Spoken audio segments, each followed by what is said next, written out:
A paz do Senhor Jesus a todos, boa noite.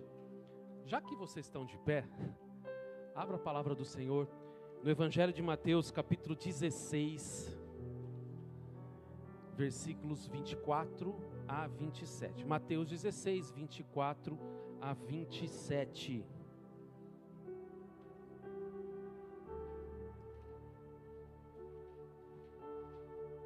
Ó, o pessoal tá rapidinho aí, ó. Isso aí. Amém? Acharam? Não, peraí, tem gente procurando ainda. Vamos aguardar, todo mundo junto. O texto é curtinho, vamos todo mundo ler junto. Todos acharam aí? Amém? Eu vou ler aqui no telão, você pode ler na sua Bíblia. Então disse Jesus aos seus discípulos. Agora eu quero que vocês repitam comigo. Vamos ler comigo? Se alguém quer vir após mim, a si mesmo se negue. Tome a sua cruz e siga-me. 25. Porquanto, quem quiser salvar a sua vida, perdê-la-á. E quem perder a vida por minha causa, achá-la-á. Pois, que aproveita o homem se ganhar o mundo inteiro e perder a sua alma? Ou que dará o homem em troca da sua alma? 27. Porque o Filho do Homem há de vir na glória de seu Pai com seus anjos, e então retribuirá a cada um conforme as suas obras. Pode se assentar. Esse texto é extremamente conhecido. Negue-se a si mesmo, carregue a sua cruz. Gente, para vocês entenderem um pouco o contexto dessa passagem, a crucificação era um método de execução, pena de morte para as pessoas da época. Era o pior tipo de morte que existia. É assim, imagine uma pessoa que para a sociedade romana da época fosse uma pessoa assim detestável. Vou dar alguns exemplos. Por exemplo, Hitler é uma pessoa extremamente detestável, certo? Mas matou praticamente 6 milhões de judeus no Holocausto. Fugiu o termo. Durante o período da Segunda Guerra.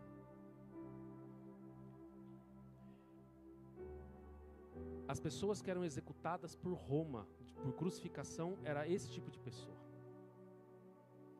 Então a cruz, gente, era a maior vergonha que uma pessoa poderia passar. Era a pior punição que uma pessoa da época poderia passar. Era a pior dor física que uma pessoa poderia passar. Era a morte por crucificação.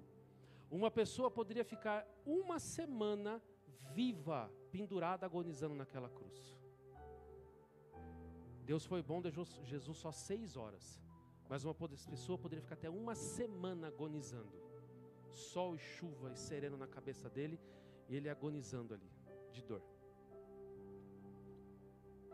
E o mais interessante de tudo isso, já não bastasse a dor, já não bastasse a vergonha, porque se você acha que ele estava pendurado naquela cruz com aquela roupinha aqui, você está muito enganado.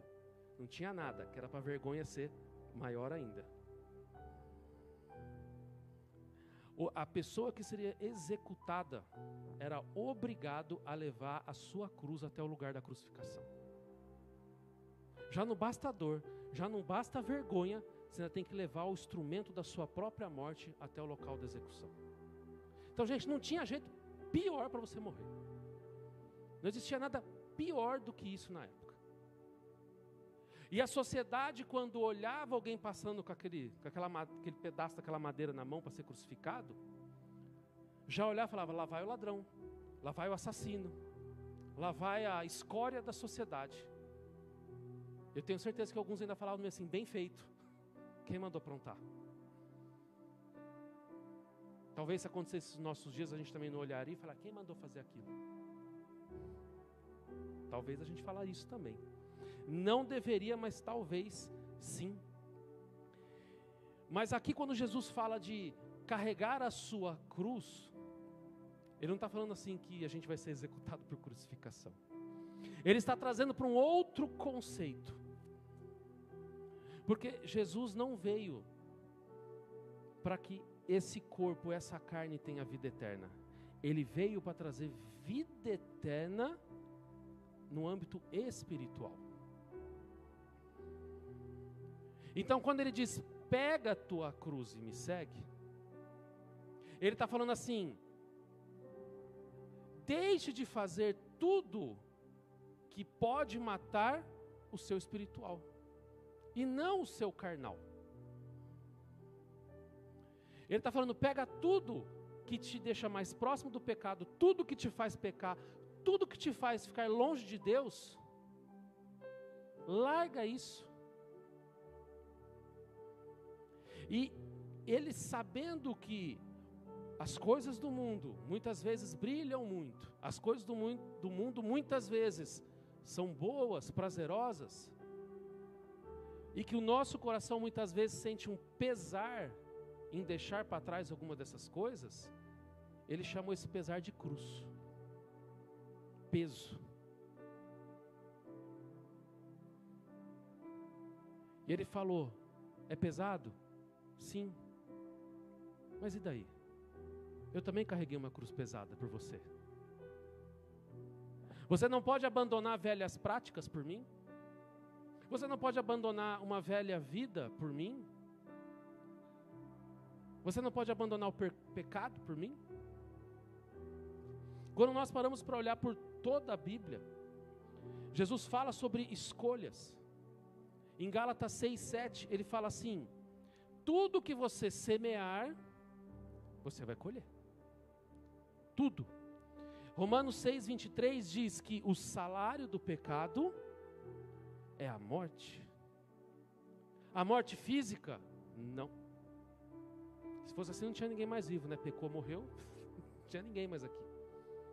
É a morte espiritual que o pecado traz para a nossa vida. Porque Jesus veio para dar vida e o pecado para dar morte. Morte espiritual. Quanto mais próximo do pecado estamos, mais próximos do inferno vamos ficando. Às vezes a gente se depara com algumas perguntas assim, pastor, é verdade que o inferno fica lá embaixo da terra? Não, gente, fica não. Não é lá no submundo, não é isso. Ah, tá, então onde fica o inferno? Eu tenho uma resposta ótima. O inferno fica sempre no final de uma vida sem Jesus. Todo final de vida sem Jesus é inferno. Nós precisamos nos afastar do pecado, gente, o quanto antes. Em Romanos 12:2, Paulo diz assim, não se amoldem ao pecado.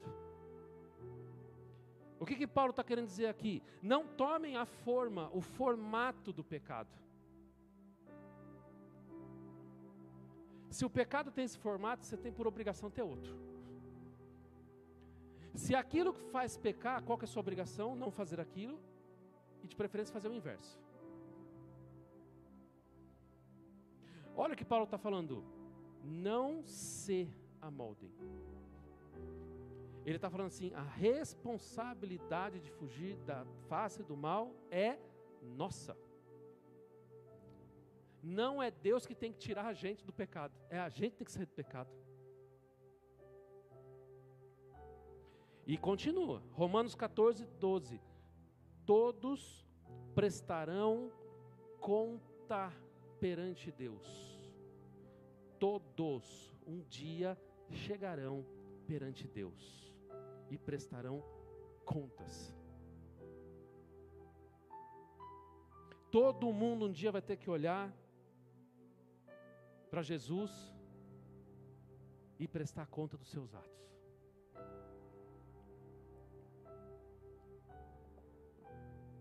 E não acho que isso vai ser uma situação fácil, não. Mas pastor, a palavra do Senhor diz que depois que eu me converti, tudo se fez novo. Que as coisas velhas já se passaram. E isso é verdade. Só que o que você comete a partir daquele momento? As coisas que você cometeu antes da conversão, por pior que seja, se houver arrependimento verdadeiro, há perdão. E Deus perdoa.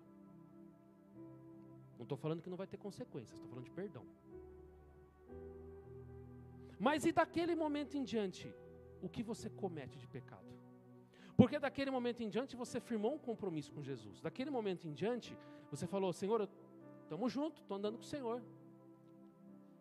É o Senhor que manda e eu que obedeço. E ali você faz um juramento ao Senhor, você diz que vai andar uma vida com o Senhor e continua caindo dos mesmos erros e pecados. Sobre isso há juízo. Porque você não é mais ignorante sobre o assunto, agora você tem conhecimento. A palavra do Senhor diz, a quem muito é dado, muito será cobrado. Quanto mais na presença do Senhor, quanto mais você conhece, quanto mais você anda com Deus, mais Deus espera de você. E é algo natural e óbvio. Você espera erros simples de criança, mas de pessoas maduras você não espera erros simples. Cada um na sua faixa etária, cada um no seu grau de amadurecimento. Quando nós olhamos para a palavra do Senhor, imagine a cena. Abraão conversando com Deus. Ó Abraão, você vai ser pai. Sara escondida na tenda, caiu na gargalhada. Tipo, tô velha, já não dá mais. Já não está mais no tempo. E Abraão também já não era novinho. Você vê que era humanamente impossível. E ali Sara cai na risada. E o anjo, que na verdade era Deus, chega para ela e fala assim, então tá bom, daqui 1 ano eu volto, você vai ver. Quase que ele ainda falou assim, você vai morder sua língua ainda, porque você está dando risada. E veio o filho. Muitos séculos depois, aconteceu uma situação parecida. Estava ali Zacarias, no templo, porque ele era sacerdote. E no momento que ele estava ali dentro do lugar santo, mexendo ali nos utensílios, ele toma um susto, um anjo. E o anjo vem para ele e fala assim, você vai ser pai. Ele era velho, Isabel era velha, impossível ter filhos. Mas Zacarias nem falou assim, ele foi falar, duvidar. Ah, você está duvidando? Você vai ficar mudo. E depois nasceu João Batista. Mas peraí, por que 2 histórias iguais tiveram desfechos diferentes? Porque Sara não tinha intimidade com Deus, não conhecia sobre as coisas de Deus. Zacarias era sacerdote, ele tinha conhecimento. Ele, por obrigação, não podia duvidar. A quem muito é dado, muito será cobrado. É bíblico. Nós precisamos, então, se você falar assim, então pastor, melhor não saber nada, melhor ficar na ignorância. Só que não é isso que Deus espera de você. Deus espera que todos nós, um dia nós vamos nos converter, e nós seremos imaturos na fé. Mas com o passar do tempo, o que Ele espera? Assim como um pai espera que o filho cresça, amadureça, e um dia seja uma pessoa responsável e ande com as suas próprias pernas, Deus também espera a mesma coisa. Que um dia a gente possa nascer de novo na presença dEle. Imaturos, sim, mas que a partir daí comece uma caminhada de maturidade. Para não acontecer igual Paulo falou. Pelo tempo que vocês estão aí, já para vocês serem mestres, eu estou dando leitinho na fé para vocês. E Paulo desce o cajado do povo e não tem dó não. É isso que Deus espera de mim e de vocês. Maturidade espiritual. Entender e buscar as coisas do Senhor. Nós precisamos disso, gente. E pegar cada um a tua cruz e seguir Jesus é o mínimo que Jesus está esperando da minha vida e da sua. Jesus tem um chamado para cada um de nós. Ei, venha. Aí a gente vai lá, cruza os braços e fica lá. Vou não. Não vou. É isso que Jesus está esperando da gente? Jesus, quando chama, o que ele espera? Espera aí, Senhor. Pega as minhas coisas e vamos embora. Tamo junto. Para onde o Senhor vai, eu não sei, mas eu vou junto. É isso que Jesus está esperando das nossas vidas, gente. Nada menos do que isso. Que a gente possa andar junto. Quando essa palavra aqui fala sobre vida, ele está falando sobre a nossa vida espiritual. A nossa vida aqui na terra é importante para Deus? Claro que é. Mas em comparação à vida depois daqui, entre a vida terrena e a vida celestial é muito mais importante. Por quê? Porque aqui é só um espaço de tempo, lá é por toda a eternidade. Então só por isso já estão em grandezas totalmente diferentes uma vida da outra. Por que então nós damos tanto valor para as coisas daqui e não damos tanto valor assim para as coisas de lá? Se é lá que a gente vai passar muito mais tempo do que aqui. Será que não seria falta de fé? Será que não seria imediatismo nas coisas? Quero resolver meu problema hoje. E o amanhã, deixa vir o amanhã. A gente tem que parar e pensar sobre essas coisas na nossa vida. Nós temos que mirar a nossa vida e as nossas atitudes, como a gente conduz a nossa vida aqui, sempre mirando na eternidade e não aqui. Quando nós estamos fazendo algo, é para glória pessoal ou é para glória do reino de Deus? Se é para glória pessoal, você está fazendo coisas por esse mundo. Quando você faz algo para glorificar a Deus, você está glorificando a Deus e consequentemente o reino de Deus, a eternidade. Quando você tem uma postura diferente das pessoas lá de fora, honesta, íntegra, você está glorificando a Deus. Quando você cuida da sua família, de uma maneira justa e correta, você está glorificando a Deus. Quando você leva a palavra de Jesus às outras pessoas, você está glorificando a Deus. E quando você sai para trabalhar e passa o dia inteiro e não falou de Deus para ninguém o dia inteiro, você está glorificando a você mesmo ou a Deus? A você mesmo. A gente já pergunta e já responde. E serviu de que esse dia? É mais um dia. Andou, fez suas coisas, voltou, dormiu, acabou e passou. O que você fez de proveitoso para o reino de Deus? Provavelmente nada. E aí? Como Deus enxerga isso? Como Deus vê esse tipo de postura nossa?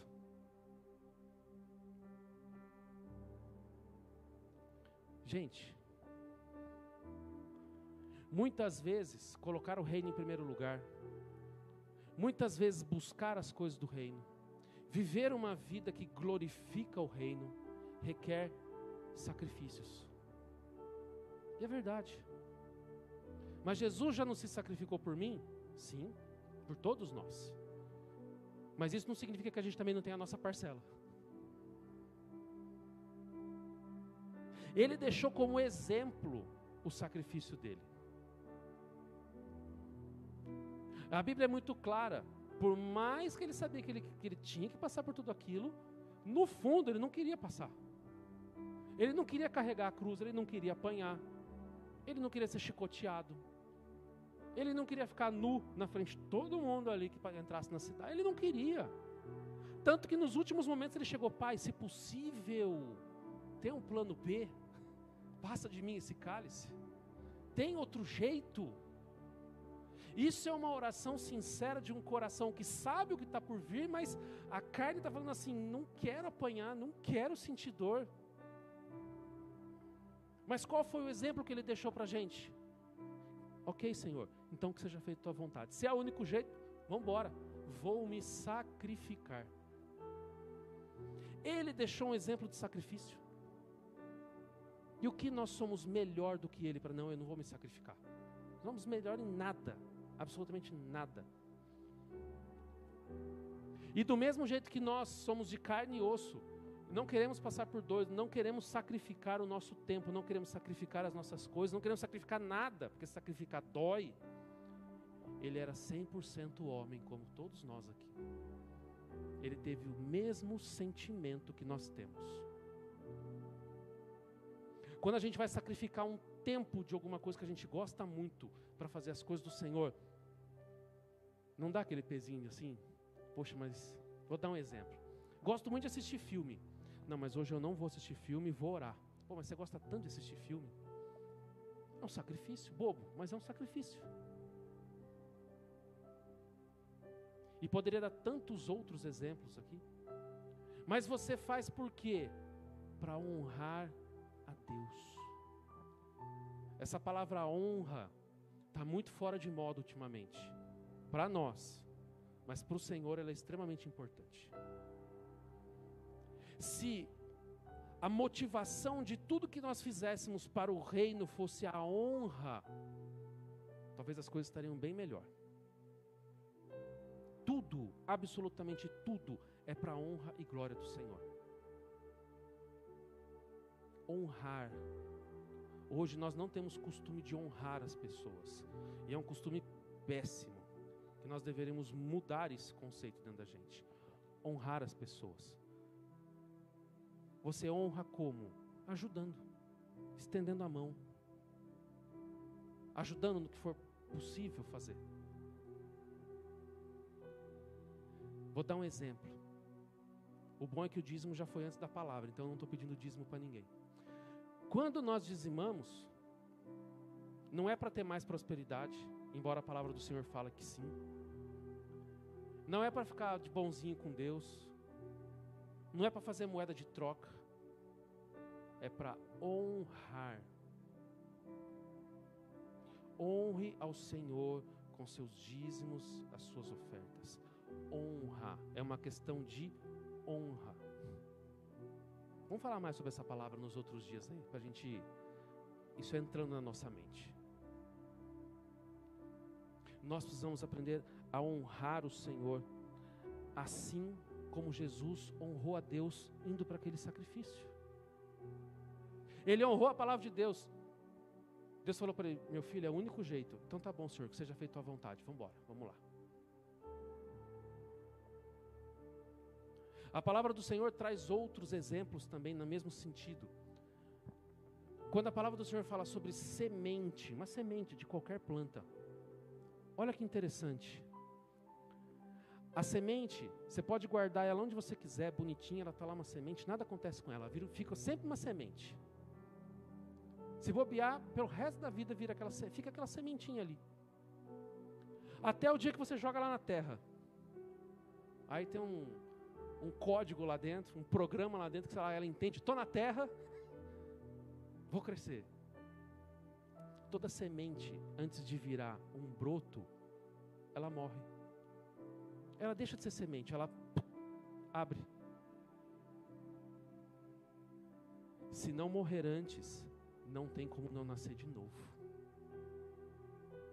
Quando a gente aceita Jesus, se a gente realmente não morrer para a antiga vida, não tem como nascer de novo de verdade. É impossível você levar uma vida dupla. Ou você morre para o antigo e vem para o novo, ou você vai estar sempre no antigo, até com uma roupagem nova, mas vai ser sempre o antigo. Isso não resolve a sua vida. Se você não deixar as coisas velhas para trás, o novo nunca vem para a sua vida. Tem gente que é apegado no passado, gente, e segura naquilo com tanta força. Tem uma estrada enorme, mas está ali amarrado naquele negócio, não sobe de jeito nenhum. Amarrado não, segura. É só soltar, ó. E ir andando. Tem gente que não vira a página da vida, mas de jeito nenhum. Apego. Medo do novo. Às vezes a gente tem que largar o velho, gente, para seguir as coisas de Deus. O velho o quê, tá? O velho homem, o pecado, as coisas erradas. Não me confunda mal. Não confunda o que eu estou falando. Nós precisamos mudar, gente. Jesus não chamou a ninguém. A gente fala que nós usamos o termo que nós somos crente. Jesus não chamou ninguém para ser crente. Jesus chamou a gente para ser discípulo. Esse foi o chamado. Jesus não chamou ninguém para ser evangélico. Jesus nos chamou para ser discípulos. Vá por todo mundo, prega o evangelho e faça discípulos. Não é faça crente, faça evangélico, faça cristão. Faça discípulos. Tem gente que confunde discípulo com apóstolo. Não confundam uma coisa com a outra. Os discípulos se tornaram apóstolos. Não sei se você tem um chamado apostólico ou não, mas também não é sobre isso que eu quero falar. Eu estou falando sobre discípulo. O que é um discípulo? Discípulo é alguém que segue um mestre. Discípulo é alguém que aprende algo com uma outra pessoa e segue aqueles ensinamentos. Discípulo é uma pessoa que abre mão muitas vezes da sua vida e das coisas que gosta por uma missão ou um propósito maior do seu mestre. O mestre tem a visão, eu preciso chegar até lá. E ele passa a visão para os seus discípulos, para que os discípulos também tenham a mesma visão e façam de tudo para chegar naquele lugar. E Jesus nos chamou para ser discípulos dele. Jesus nos chamou para conhecer a palavra dele. Porque se a gente não conhecer isso aqui, a gente nunca vai conseguir seguir o mestre. Se você não conhece as regras do jogo, como que você vai jogar?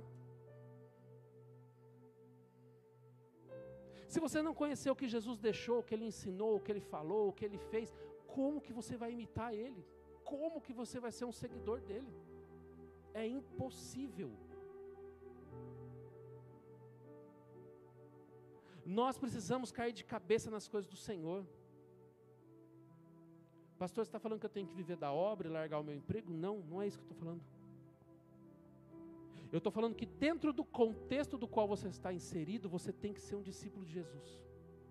É você pegar as coisas que Jesus deixou para você fazer, todo o chamado que você tem, tudo que ele ensinou e usar dentro do contexto do qual você está inserido.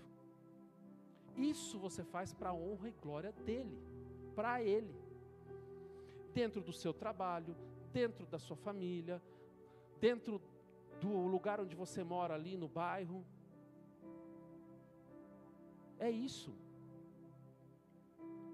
Nós precisamos levar o reino de Deus às pessoas que estão próximas da gente. Tem muita gente fazendo missão na África, na Ásia e um monte de lugar, e nenhum problema quanto a isso. O evangelho tem que chegar a todos os lugares. Mas às vezes a gente precisa levar o reino de Deus para a vizinha, para o vizinho. Não só o vizinho de casa, o vizinho que do trabalho senta do seu lado, trabalha ali o dia inteiro com você, 8 horas por dia sentado do seu lado. Você já levou o reino de Deus para ele? Você não levou nem para o seu vizinho, você quer levar para a África? Leva para o vizinho que é mais fácil. Nem precisa passar perrengue lá, né? Muito mais simples. Nós precisamos buscar isso, gente, buscar. E todo discípulo tem que ter consciência de algumas coisas. Primeira delas, conhecer o desafio de ser discipulado. Antes de você falar assim, vou me tornar um discípulo, você precisa saber de algumas coisas, para você não entrar e reclamar depois. Discípulo significa seguir as pegadas de um mestre. Então, pelos caminhos por onde o mestre andou, você vai andar também. Jesus aonde ia, por acaso ele era bem recebido todas as vezes? Sempre com aplausos? Às vezes tinha pedrada. Todos os lugares que ele ia, alguém dava um quartinho lá para ele e o povo que andava com ele dormir? Ou será que ele dormia por aí nas estradas? Será que todos os dias ele tinha comida fresca? Ou você acha que ele multiplicava pães e peixes todos os dias? Senta aí, discípulos, faz uma rodinha e vamos multiplicar o pão hoje. Ele dependia, gente, de pessoas que ajudavam o ministério dele financeiramente para ele comprar comida.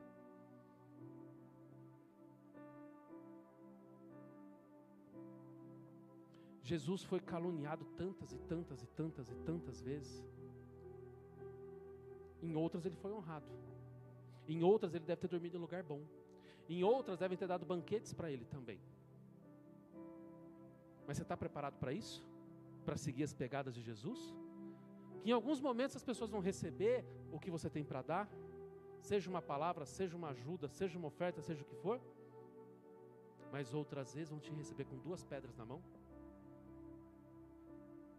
Se é para você ser discípulo, você tem que estar preparado para isso. E depois não ficar choramingando.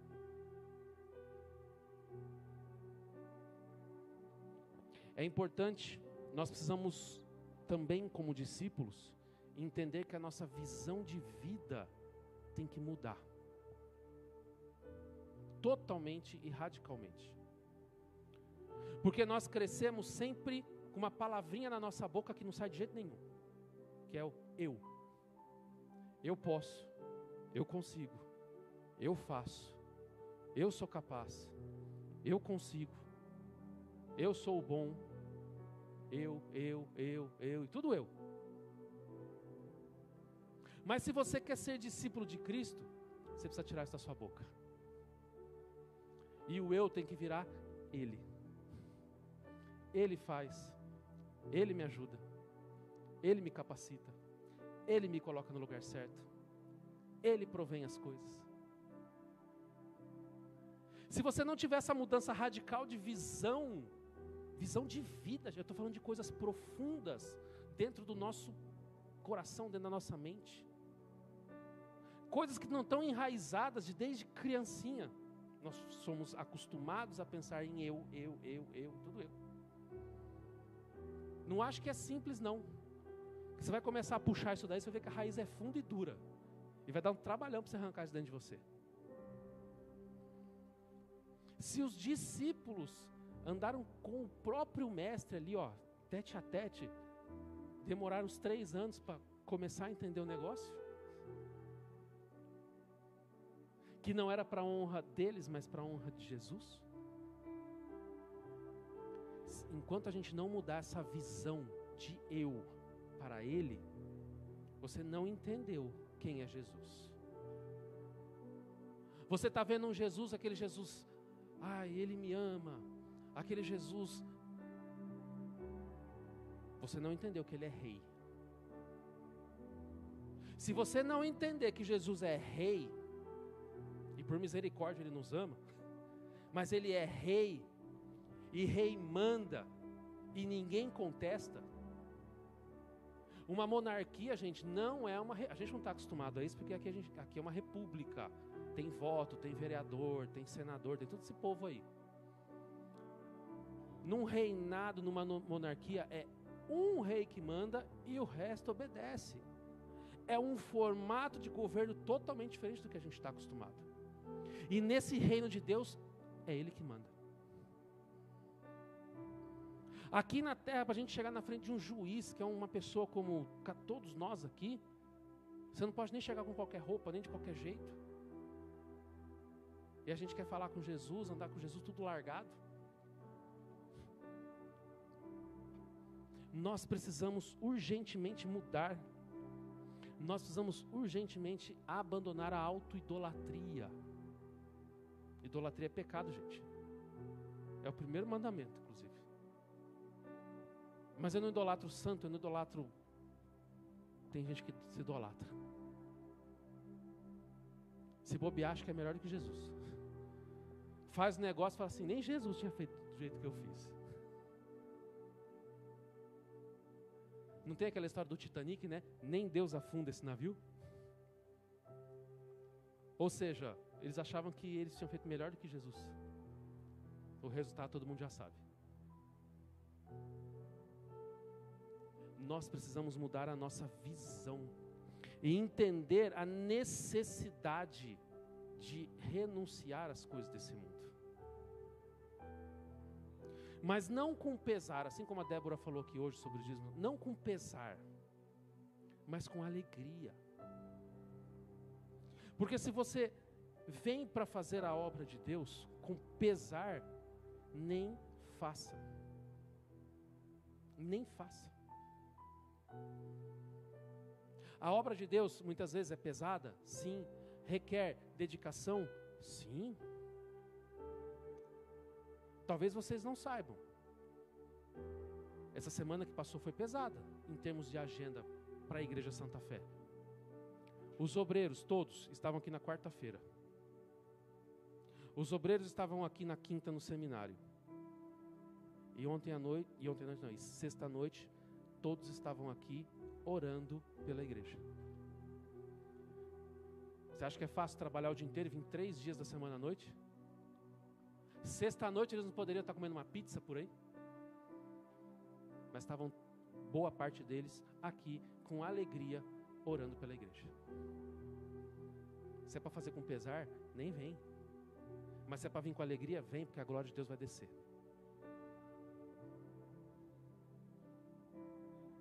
Eu tenho certeza que nenhum deles estava triste por estar aqui. Todos estavam aqui cansados? Sim, mas alegres. Alegres por ter a oportunidade de orar pela igreja, orar pelos membros da igreja, de buscar a face do Senhor e a glória do Senhor. E foi glorioso, inclusive. Foi algo maravilhoso. Nós precisamos entender que nós precisamos muitas vezes mudar os nossos valores para os valores do reino. Tem uma frase que eu gosto muito que fala assim: a matemática de Deus é diferente. E é verdade. Olha o que a Bíblia fala sobre isso. A gente entende, olha só, ganhar é perder e perder é amar. Na matemática de Deus, quando você dá algo para alguém, se você dá algo para alguém, você fica com menos, certo? Porque você deu. Parece, ao olhar do mundo você ficou com menos, mas ao olhar de Deus você tem mais. Porque Ele retribui. Então a matemática de Deus é diferente. Quanto mais você dá, menos você tem? Não, no olhar de Deus é quanto mais você dá, mais você vai ter. É totalmente diferente. Isso inclui dinheiro, tempo, recursos, trabalho e tudo mais. Quanto mais você dá para as coisas de Deus e para ajudar pessoas para honrar a Deus, mais você tem na presença de Deus. A matemática de Deus é invertida, gente. Na matemática de Deus, o maior é o servo. É. Na matemática de Deus, os humilhados serão exaltados, mas os que se exaltam serão humilhados. Entende como o negócio é invertido? Quem é rico ao olhar de Deus? É quem juntou mais? É quem dá mais. É quem dá mais. Por quê? Porque quanto mais você dá, gente, você não sabe nem de onde aparece, mas aparece. Porque você dá para honrar a Deus. É uma questão de honra. Não é uma questão de matemática. Quem são os felizes? Quem são os felizes ao olhar de Deus? Essa palavra feliz às vezes mexe com a gente, né? Porque felicidade é uma coisa que a gente busca uma vida inteira e às vezes não acha. Na presença de Deus, quem é feliz é aquele que renuncia ao mundo sem pesar. É aquele que abre mão das coisas do mundo, em vez de ficar assim, nossa, mas era tão bom. Puxa, mas era tão gostoso. Nossa, minha vida era uma beleza. Essa aí é a mulher de Ló, gente, que está indo por um caminho novo, mas fica olhando para trás, que virou estátua de sal. Feliz é aquele que pega no arado do Senhor e para frente e faz com alegria. A palavra diz que a gente tem que pegar no arado, gente, e não olhar para o lado. Por que olhar para o lado? Vamos trazer para os nossos dias? Pega o seu carro, põe o volante bem retinho, numa estrada bem retinha, e segura ali. E pega a sua cabeça e olha lá para trás para conversar com o passageiro de trás. Daqui a pouco já começa a sentir aqueles olhinhos de gato da pista, tum, tum, tum, porque você já não está indo mais reto. O carro começa a fazer assim ou assim, é inevitável. Por quê? Porque você começou a olhar para o lado. Quando você pega no arado do Senhor, qual é o seu objetivo? Traçar uma linha reta de plantio. Começou a olhar para o lado, filho, começa aqui, está terminando lá, ó, a carreira que você está fazendo. É sempre para frente, é sempre no alvo. Os valores, os nossos valores, gente, tem que mudar. É necessário mudança. Nós precisamos ter um olhar, uma perspectiva de eternidade em tudo que a gente faz. Você pode construir algo extremamente sólido nesse mundo. Um prédio é sólido, dificilmente ele vai cair. Mas até o prédio é perecível. Um dia aquilo vai acabar. Pode demorar muito, mas um dia aquilo acaba. Aquilo cai, aquilo desmonta. Mas as coisas espirituais que você faz, elas ecoam por toda a eternidade. Quando você estende a mão para alguém, aquele gesto vai ecoar por toda a eternidade. Mas a casa de concreto que você construiu não vai. Aquela parede sólida, aquele pilar de concreto puro, ferro ali, aquilo um dia cai. Pode demorar 100, 200, 500, um dia aquilo vai cair. O tempo se encarrega de derreter aquele negócio. Agora, a mão que você estendeu para alguém, isso nunca vai acabar. Porque aquela pessoa que você ajudou vai sair dali, vai ajudar outra, e vai ajudar outra, e vai ajudar outra, e vai ajudar outra. E isso nunca para. 12 apóstolos, há 2000 anos atrás, viveram e escreveram boa parte do que está aqui. E já fazem 2000 anos que isso vem ecoando até o dia de hoje, aqui conosco. É uma perspectiva espiritual, é uma perspectiva de reino. Isso nunca vai acabar. E todas as construções de pedra de 2000 anos atrás, hoje, gente, é só entulho e pedra jogada para tudo quanto é lado lá. Não tem mais praticamente nada de pé. Tem ruínas. O que era de pedra acabou. Mas o que eles falaram, inspirado por Jesus, ecoa 2000 anos depois.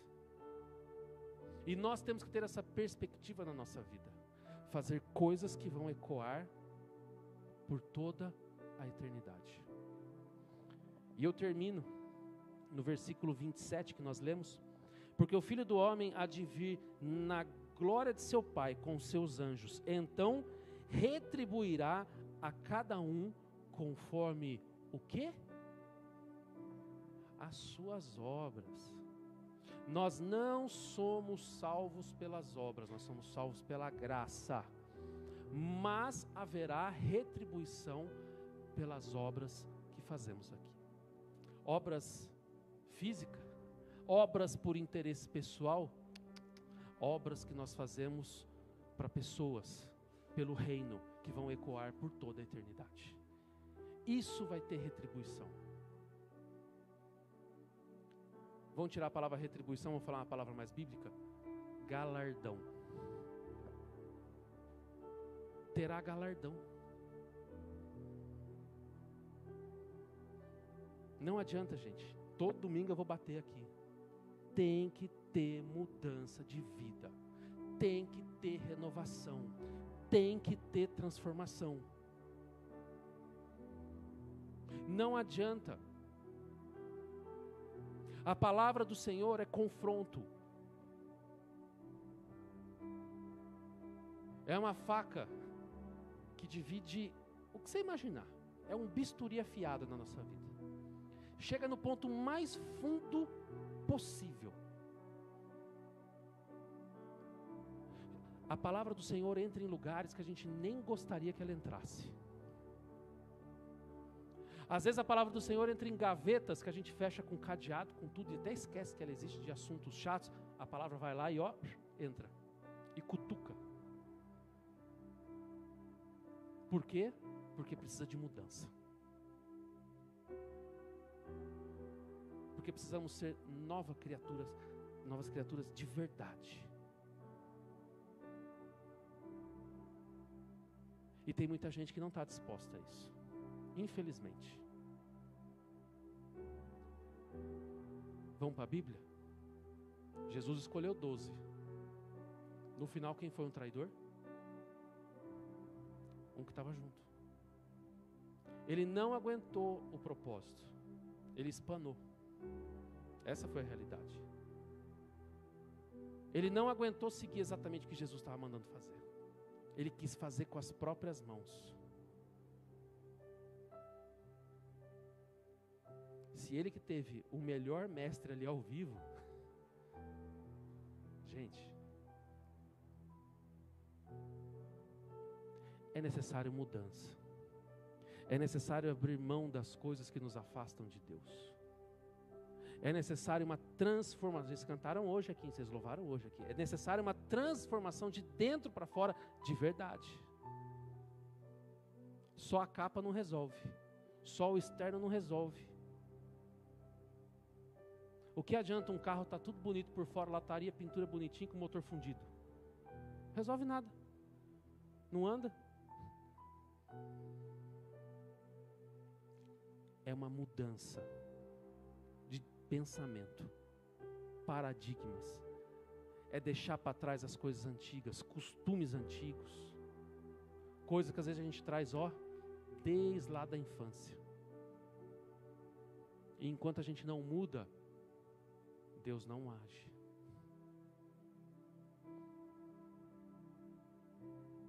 Enquanto a gente não tira o nosso próprio eu e não coloca Deus como centro da nossa vida, sinto em te dizer, vai ser difícil ele agir. Só se você tiver com muita vontade mesmo. E olha lá. Porque o centro da nossa vida tem que ser Jesus. E não o nosso próprio ego, ou as nossas próprias vontades, o nosso querer. Jesus tem que ser o centro da nossa vida. Tudo tem que girar em torno dele. Isso chama-se uma vida cristocêntrica.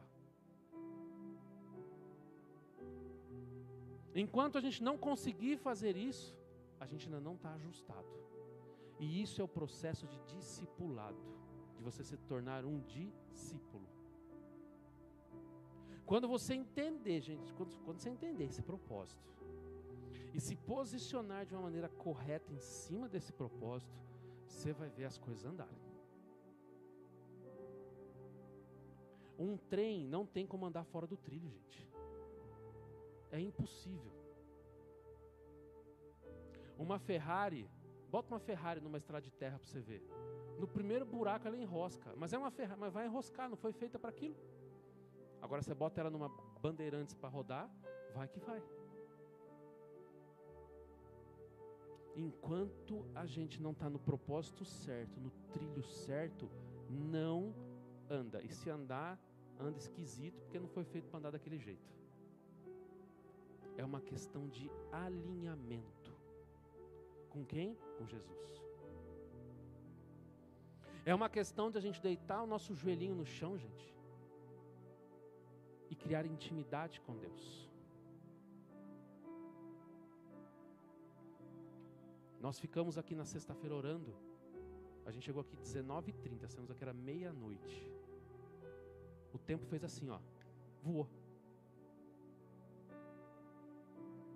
Um deitado ali, o outro ajoelhado lá, o outro ali, cada um orando. E o céu desceu. Desceu porque estava na igreja? Desceu porque eram obreiros? Não, gente, desceu porque tinha gente orando. O céu pode descer lá no seu quarto. O céu pode descer lá dentro do seu carro com você orando. Mas está orando? Está buscando? Se não tiver, não vai rolar. Tem que ter busca. Tem que renunciar, às vezes, os prazeres que o mundo pode dar em prol do reino. Quando você conseguir fazer isso em alinhar, meu irmão, minha irmã, você vai ver o negócio começar a andar. As coisas começarem a entrar no seu devido lugar. Amém? Vocês recebem essa palavra, esse ensinamento? Amém. Levante que eu quero orar por vocês.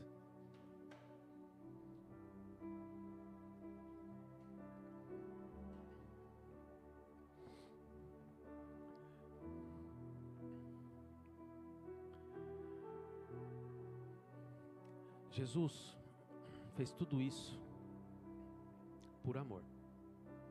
Ele pede uma mudança, uma renovação, uma transformação da nossa vida por amor.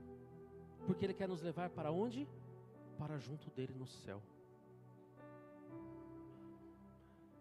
Se você não consegue abrir mão de coisas carnais aqui para estar na presença dEle, o que você vai fazer no céu? Porque no céu não tem nada carnal, não.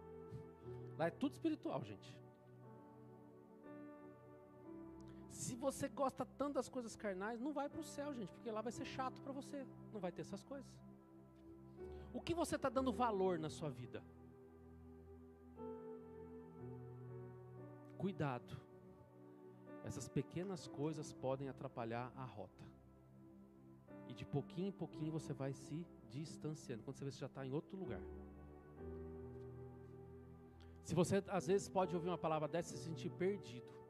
A palavra entrou no seu coração, você entendeu que precisa haver uma mudança, você entendeu que precisa ter uma nova perspectiva de vida, mas mesmo assim você fala assim, ok, Senhor, mas eu não sei como fazer isso. Peça para Jesus hoje. Eu tenho fé que Ele vai te dar uma estratégia. E de pouquinho em pouquinho, vai corrigindo a rota, vai entrando no trilho, e daqui a